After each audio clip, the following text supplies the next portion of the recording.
Hello everyone, सभी को राम राम। ये हमने प्राचीन इतिहास का हरियाणा जीके की टेक्स्ट सीरीज मतलब PYQ सीरीज शुरू की हुई है। DNA हरियाणा 0.3 25 क्वेश्चन थे। हमने पहली वीडियो में किया था, अब हम 26 से शुरू करेंगे। सभी बिल्कुल ध्यानपूर्वक इसको देखें ये वीडियो को और अपना रिवाइज करें। हरियाणा के अभी तक प्राप्त अभिलेखों में सबसे प्राचीन अभिलेख निम्नलिखित में से कौन सा है? करनाल अभिलेख, शुद्ध अभिलेख, टोपरा अभिलेख, गुजरी महल स्तंभ अभिलेख।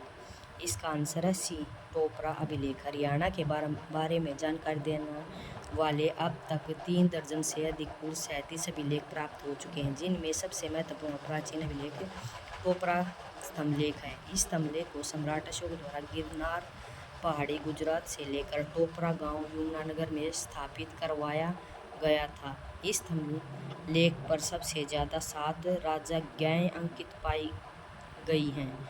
विग्रह राजपूत के 3 अभिलेख भी इस स्तंभ से प्राप्त हुए हैं। फिरोज शाह तुगलक द्वारा 14वीं सदी में इसे यहाँ से उखाड़ कर दिल्ली ले जाया गया था। 12 खड़ी में लिखा गया अभिलेख शुद्ध यमुनानगर से प्राप्त हुआ है। ये चीज़ भी भाई हमें बीच बीच में बिल्कुल ध्यानपूर्वक सुननी है। अगर किसी को मतलब समझ में ना आए तो वीडियो को रोक के उसको बिल्कुल ध्यानपूर्वक पढ़ें और अपने नोट्स बनाएं। खरोष्टी लिपि में अंकित अभिलेख करनाल से प्राप्त हुआ है। प्रश्न नंबर 27, सरस्वती नदी के दक्षिणी किनारे पर स्थित थे पुलर की खुदाई का श्रेय किसे जाता है? HL Srivastava, DB Spooner, Rogers, sir Alexander Cunningham. इसका आंसर ए, HL श्रीवास्तव। थे पोलर का स्थल में स्थित गांव है। यह स्थल ऋग्वेदिक नदी सरस्वती के दक्षिणी तट पर बसा हुआ था। थे पोलर को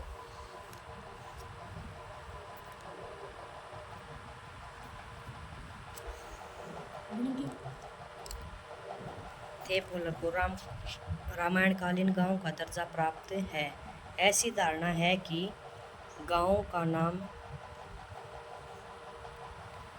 के नाम पुलिस्टन से पड़ा है। पुलिस्टन मुनि रावण के नाना थे और उन्होंने यहाँ तपस्या की थी। रावण का बचपन भी यहीं बीता था। इस स्थल की खुदाई का श्रेय वर्ष 1933-34 में HL श्रीवास्तव को जाता है। हरियाणा के प्राचीन स्थलों का सबसे पहले अन्वेषण वर्ष 1862 में अलेक्जेंडर कनिंघम द्वारा किया गया था। कनिंघम के कार्य को वर्ष 88-89 में आगे बढ़ने का श्रेय रोजर्स को जाता है। हरियाणा में सर्वप्रथम खुदाई करने का श्रेय 1921-22 में DB स्नूपर को जाता है, जिन्होंने कर्ण के टीले कुरुक्षेत्र की खुदाई कराने का काम किया था। कर्ण का टीला कहाँ है? कुरुक्षेत्र में। ये चीज़ें भी आप साथ साथ मतलब नोट करेंगे और उनको बिल्कुल ध्यानपूर्वक सुनेंगे। निम्नलिखित में से किस बौद्ध धर्म ग्रंथ से हमें यह जानकारी मिली है कि महात्मा बुद्ध द्वारा हरियाणा के गुरुग्राम जिले के धनकोट नामक गांव में रथपात नामक शिष्य का उपदेश दिया गया था? मंजूम, श्री मुल्कल्प, पंचसूदनी, दिव्यावधान, मंजिम निकाय। इसका है मंजिम निकाय एक प्रसिद्ध बौद्ध ग्रंथ है। इसी ग्रंथ के अनुसार महात्मा बुद्ध द्वारा हरियाणा के धनकोट गांव में आकर रथपात नामक शिष्य को उपदेश दिया था।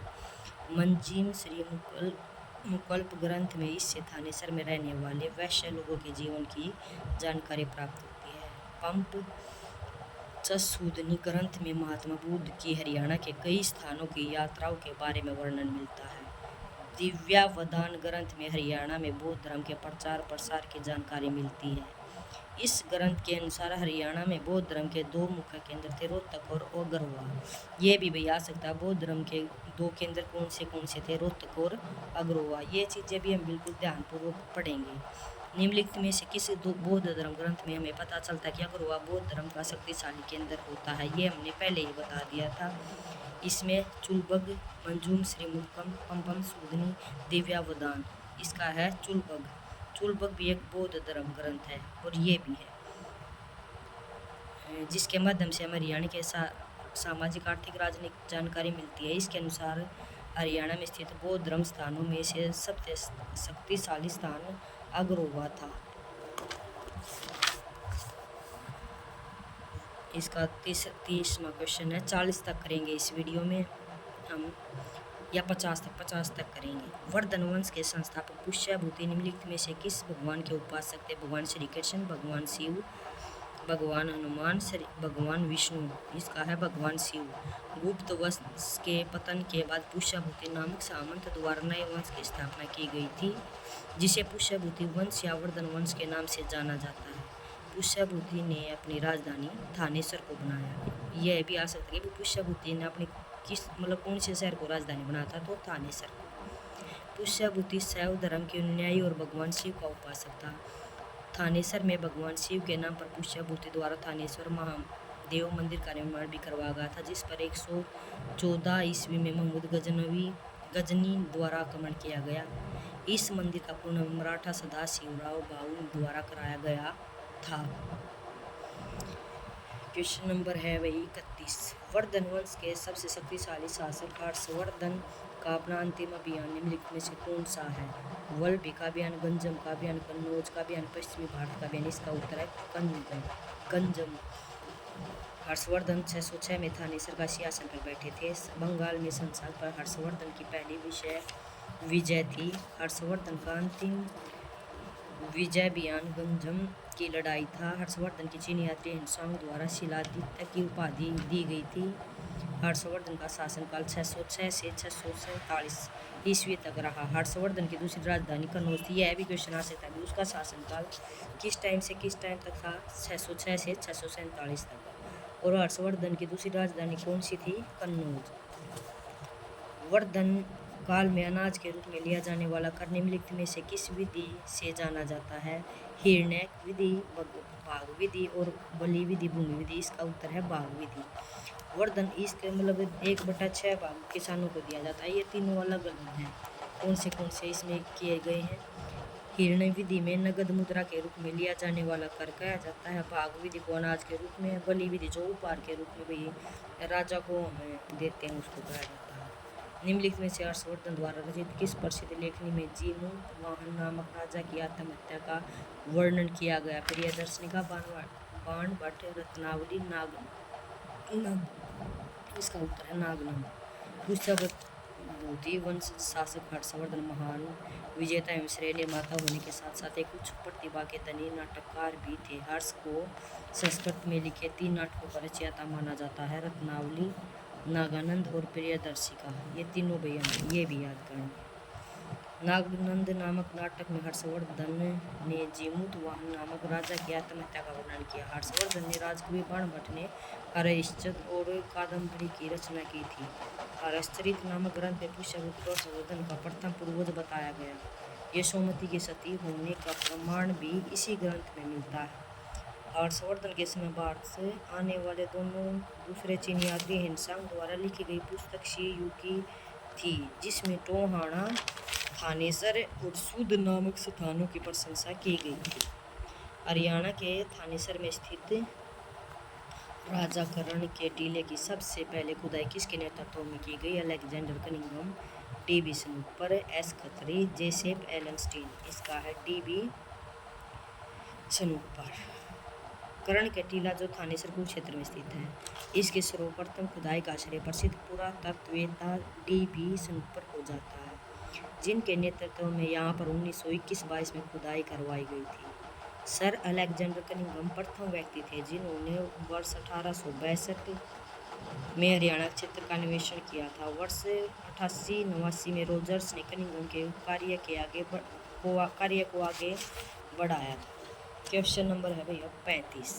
हरियाणा का प्रथम प्रादेशिक नाम क्या था? रजत, हरियाणे, ब्रह्मावर्त, हरना, आयरन, ब्रह्मवर्त। इसका है अर्थवेद और मनुस्मृति के अनुसार हरियाणा का अस्तित्व देवताओं से जुड़ा हुआ, जिससे मुख्य देवता भगवान ब्रह्मा बताए गए, जिसके कारण यह क्षेत्र को प्राचीन समय में ब्रह्म ऋषि ब्रह्मा के उत्तरवेदी ब्रह्मावर्त आदि नामों से पुकारा जाता है। यह क्षेत्र तो पवित्र सरस्वती और दर्शती नदी के बीच में एक क्षेत्र रहा है। ब्रह्मावर्त को हरियाणा का प्रथम प्रादेशिक नाम बताया गया है। हरियाणा का सर्वप्रथम भौगोलिक प्रमाण सबसे प्राचीन वेद ऋग्वेद के 8वें मंडल के 25वें श्लोक के ऋचा संख्या नंबर 22 में रजत हरियाणे नाम से मिलता है। महाराज कृष्ण द्वारा हरियाणा को हरना लूटपाट का केंद्र की संज्ञा दी गई है। Doctor H.R. गुप्ता ने हरियाणा को आयरना होला, जिसका अर्थ आर्यों का घर होता है। हरियाणा में जैन धर्म के मुख्य केंद्र निम्नलिखित में से कौन सा था? हांसी, थानेसर, पानीपत, यमुनानगर। हरियाणा में जैन धर्म का मुख्य केंद्र हांसी और अग्रोहा थे। ये क्वेश्चन भी वही आ सकता है कि जैन धर्म के मुख्य केंद्र कौन से थे? हांसी और अग्रोहा। प्रदेश में जैन धर्म को पुनर्जीवित करने का श्रेय जिन वल्लभ सूरी को जाता। हरियाणा के हांसी में निवास करते थे। अग्रोहा में प्रथम शताब्दी में लोहचार्य नामक प्रसिद्ध जैन विद्वान भी निवास किया करते थे। उन्होंने हरियाणा में जैन धर्म का प्रचार और प्रसार बड़े स्तर पर किया था। हरियाणा में जैन मूर्तियां भी बड़ी संख्या में हांसी और रानियां चरखी दादरी से प्राप्त हुई। सरस्वती पद्मावती की मूर्तियां हांसी से प्राप्त। सिंहासन पर बैठे जैन संत की मूर्तियां सिरसा से प्राप्त। 9वीं सदी के जैन संत आदिनाथ की मूर्तियां जींद से प्राप्त। भगवान महावीर की मूर्तियां पिंजौर से प्राप्त। भाई अब क्वेश्चन नंबर 37 50 तक करेंगे फिर हम क्वेश्चन। वामन पुराण में हरियाणा के कितने प्रमुख वनों का उल्लेख है? 7, 9, 10, 11। इसका है 7। भाई ये एक्सप्लेनेशन है। वामन पुराण महर्षि वेदव्यास द्वारा संस्कृत भाषा में भगवान विष्णु के वामन अवतार पर रचित पुराण है। इसी पुराण में हरियाणा के 7 प्रमुख वनों का उल्लेख है। काम्यक वन, अदिति वन, व्यास वन, फल्की वन, सूर्य वन, दैत्य वन, शीतल वन। दैत्य वन राजा क्रोध द्वारा इस वन में हल चलाकर इसे आबाद किया गया था। फल्की वन इस फल्गु नामक ऋषि द्वारा यहाँ पर तपस्या की गई थी। इस जगह का वर्तमान में फरल गांव से जाना जाता है। वामन पुराण में हरियाणा में बहने वाली 9 नदियाँ भाई कौन सी हैं? हरियाणा में 9 नदियाँ हैं जिनके बारे में जानकारी है। कौन सी हैं ये? सरस्वती, वैतरणी, आपगा, मंदाकिनी, मधुश्रवा, अंशुमती, कौशिकी, दृष्टि, हिरणवती। 12 खड़ी की लिखाई वाला सर्वाधिक पुराना अभिलेख हरियाणा के किस स्थान से प्राप्त हुआ है? तोसाम, खोपरा, सुध, मोहनबाड़ी। सुध से। सुध कहाँ है? यमुनानगर में। सुध से प्राप्त दूसरा प्राचीन अभिलेख भारत में 12 खड़ी की लिखाई का सर्वाधिक पुराना नमूना। विद्वानों ने इसे दूसरी शताब्दी ईसा पूर्व का माना है। खरोष्टी लिपि में अंकित अभिलेख करनाल से प्राप्त हुआ जो तालाब के निर्माण की जानकारी देता है। तोसाम से 3री-4वीं शताब्दी के संधि काल के 2 अभिलेख प्राप्त हुए जो विष्णु भक्त आचार्य सोत्राता द्वारा निर्मित तालाब आदि से संबंधित हैं। खनिंग ने पिंजौर से काफी पुराने 3 अभिलेख प्राप्त किए थे जिससे यह पता चलता है कि पहले इस जगह का नाम पंचपुर था। क्वेश्चन नंबर ये मोहनबाड़ी, रोहतक और बुरावड़ रेवाड़ी में 10वीं शताब्दी के कुछ अभिलेख मिले हैं जो वैष्णव मंदिरों के निर्माण से संबंधित हैं। क्वेश्चन नंबर 39 हरियाणा के कुषाणकालीन मूर्तियों का प्रधान केंद्र कौन सा स्थान माना जाता है? सुध यमुनानगर में अभी बताया था। हिसार, रोहतक और रानीवाला जो दादरी में। इसका उत्तर है रोहतक में। हरियाणा में कुषाण शासकों के सिक्कों का मिलना यहाँ शासन की विद्यमानता की पुष्टि करता है। ये कुषाण शासक थे विमक्डेफिस, कनिष्क, विष्क, वासुदेव। विमक्डेफिस के समय युद्ध और कुषाणों में प्रबल संघर्ष भी हुआ था। कुषाणकालीन मूर्तियों का प्रधान केंद्र रोहतक के आसपास का क्षेत्र था। हरियाणा से प्राप्त मूर्तियां 2री शताब्दी ईसा पूर्व से 10वीं-11वीं शताब्दी तक की हैं। हरियाणा के में शुंगकालीन मूर्तियों का प्रधान केंद्र सुध के आसपास था। हरियाणा से प्राप्त पूर्व मध्यकालीन मूर्तियां अधिकांश प्रतिहार तथा तोमरयुगीन हैं। शेष सैया प्लेटें भगवान विष्णु की मूर्ति हरियाणा के किस गांव से प्राप्त हुई है? फिजिलपुर गांव, सोनीपत, स्थलपुर, रानीला, पिंजौर। इसका उत्तर है फिजिलपुर गांव, सोनीपत में। ये अब देखते हैं भाई कौन से कहाँ से मिले हैं। शेष सैया प्लेटें भगवान विष्णु की मूर्ति फिजिलपुर में, सोनीपत में। जैन मूर्तियाँ हांसी, रानीवाला, दादरी में। यक्ष यक्षिणी की मूर्तियाँ पलवल, हथीन, भारदस, मेवात में। बलराम की मूर्ति स्थलपुर, रोहतक में। विष्णु का प्राचीन मंदिर तोसाम में। गुप्तकालीन सूर्य देवता की मूर्ति अग्रवाल, हिसार व नचार खेड़ा, जींद में। दानवीर कर्ण और सूर्य भगवान की मूर्ति करनाल में। महात्मा बुद्ध की मूर्ति ब्राह्मणवास, रोहतक, औरंगाबाद, भिवानी में। सूर्य स्तंभ पर बनी मूर्ति अमीन कुरुक्षेत्र में। पंचमुखी शिव की प्रतिभा पेगवा कुरुक्षेत्र में। लाल पत्थर से निर्मित शिव की प्रतिभा हरनोड़, यमुनानगर में।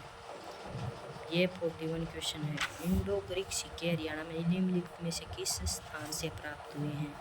खोखरा कोट रोहतक से, सूद यमुनानगर, औरंगाबाद भिवानी, मिथ्याथल भिवानी। खोखरा कोट रोहतक से।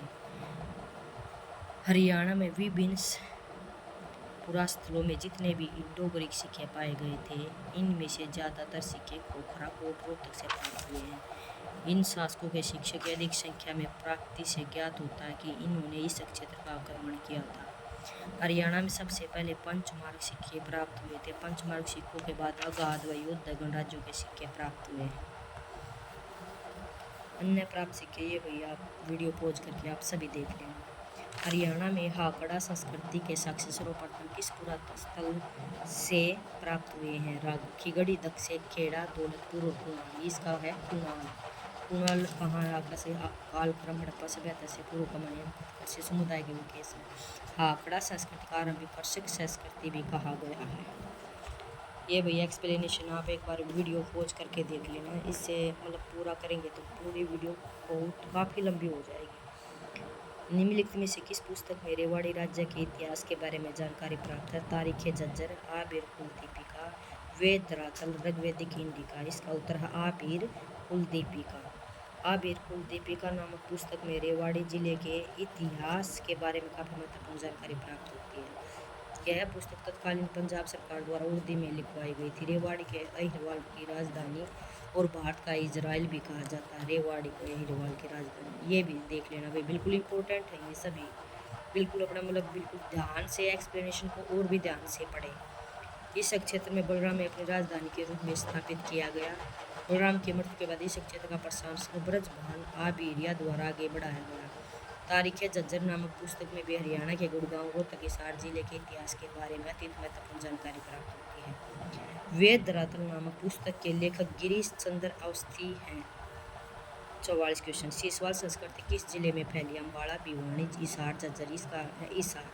ये भी कई बार मतलब बीच बीच में आया गया है, मतलब इसको आप एक बार बिल्कुल वीडियो पॉज करके बिल्कुल ध्यान से पढ़ लेना अपना। ये देखो, इनको भी सारी चीज़ें बिल्कुल पढ़ लेना एक्सप्लेनेशन के साथ दिए हुए। 45 क्वेश्चन है। हड़प्पा सभ्यता की खुदाई के दौरान राजा का मुकुट किस स्थान पर पाया गया? बनावली, कुणाल, राखीगढ़ी, अग्रोहा। इसका है कुणाल। कुणाल फतेहाबाद जिले में है। ये भी मतलब क्वेश्चन आ सकता है भाई, कुणाल किस सिटी मतलब शहर में है? तो फतेहाबाद में। इस हड़प्पाकालीन स्थल की खुदाई सर्वप्रथम 1986 में JS खत्री और M आचार्य के नेतृत्व में करवाई गई थी। यह हड़प्पाकालीन स्थल सरस्वती के दाएं तट पर है। ये क्वेश्चन भी आ सकता है भाई, किस पे है सर? दाएं बाएं सब कुछ। कृष्णा कुणाल से सीसवाड़ संस्कृति के छोटे बड़े अनेक गड्ढे और मर्त भांड भी प्राप्त हुए हैं। यहाँ से सोने व चांदी के आभूषण, राज से मुकुट भी प्राप्त हुए हैं। कुणाल से हरियाणा में सबसे पहले लोगों के बसने का भी प्रमाण प्राप्त हुआ था। मिथ्याथल, जिसे सिंधु या हड़प्पा सभ्यता के पूर्वी डोमेन के नाम से भी जाना जाता है, हरियाणा के निम्नलिखित जिलों में से किस जिले में स्थित है? भिवानी में। यह हरियाणा के भिवानी जिले में स्थित सिंधु सभ्यता का स्थल है, महत्वपूर्ण स्थल है। यहाँ से 3 संस्कृति प्रारंभिक हड़प्पा संस्कृति और उत्तर हड़प्पा संस्कृति के साक्ष्य प्राप्त हुए।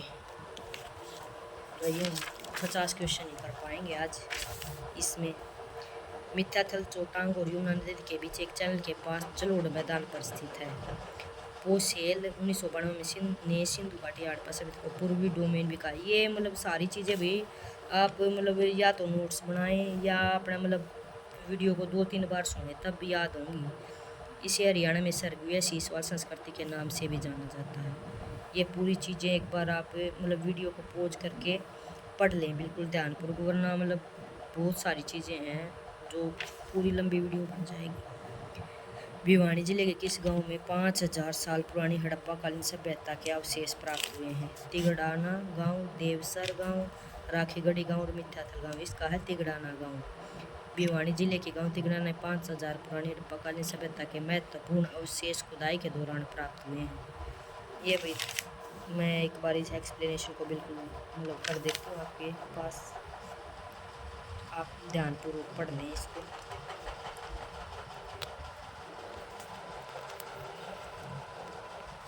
ये है 48 क्वेश्चन। वायु पुराण के अनुसार निम्नलिखित में से हरियाणा के किस स्थान को भगवान हनुमान का जन्म स्थान माना गया? ये भाई सबको पता होगा, कैथल। वायु पे ये माता अंजनी भगवान हनुमान का जन्म कैथल में, इसे कैथल को भगवान हनुमान की जन्म स्थली वनगो की भूमि भी जाना जाता। वायु पुराण ऋषि वेद व्यास द्वारा रचित ग्रंथ है। मिथक कहते हैं कि कैथल की स्थापना भगवान युधिष्ठिर ने महाभारत काल में की थी। भगवान श्री कृष्ण के कहने पर युधिष्ठिर द्वारा यहाँ 9 कुंड स्थापित कराए गए, जिसके कारण नवग्रह कुंडों को छोटी काशी के नाम से जाना जाता है। ये नवग्रह कुंड का कैथल में छोटी काशी कैथल, मतलब ये आप एक बार बिल्कुल मतलब ध्यान से सुनना। हर्षवर्धन के शासनकाल में हिंसांग भारत आया था। वह यात्री था अफ्रीकी, चीनी, अरबी, कोरियाई। इसका है चीनी। हिंसांग क्या था? चीनी। कुछ की एक्सप्लेनेशन मैं साथ साथ भी करवा दूंगी, कुछ की आप पहुँच करके पढ़ने दूंगी। हर्षवर्धन के शासनकाल में 629 में दूसरा चीनी यात्री हिंसांग भारत आया था, जो भारत में 629 से 644 ईस्वी तक 644 ईस्वी तक 9 वर्षों तक थानेसर में रहा। हर्षवर्धन ने हिंसांग के प्रभाव में आकर बौद्ध धर्म की महायान शाखा में आस्था दिखाई थी। 643 में प्रयाग में मोक्ष परिषद का आयोजन हुआ, जिनके अध्यक्ष हिंसांग थे। हिंसांग द्वारा की गई यात्रा का वृत्तांत शी यू की नामक इस पुस्तक में मिला। हिंसांग ने यह पुस्तक लिखी थी, शी यू पे। इसमें था सारा वृत्तांत उसका। इस पुस्तक में थानेसर टोहाना शुद्ध शहरों की महिमा का गुणगान मिलता है। हिंसांग को यात्रियों का राजकुमार और आधुनिक शाक्य मुनि की संज्ञा दी गई है। भाई ये आज का लास्ट क्वेश्चन है 50वां, आप इसको मतलब देख लेना। हरियाणा का सबसे पुराना संदर्भ खालिस्तान के अभिलेखों में पाया जाता है। ऋग्वेद, चाहमान, अंगुत्तरी निकाय, यजुर्वेद। इसका उत्तर है भाई चाहमान। ये इसकी एक्सप्लेनेशन है। आगे के क्वेश्चन हम अगले वीडियो में करवाएंगे। कृपया करके आप इस वीडियो को ध्यानपूर्वक पढ़ें और सुने सारे क्वेश्चनों को, लाइक शेयर और सब्सक्राइब करें। आप सभी का धन्यवाद।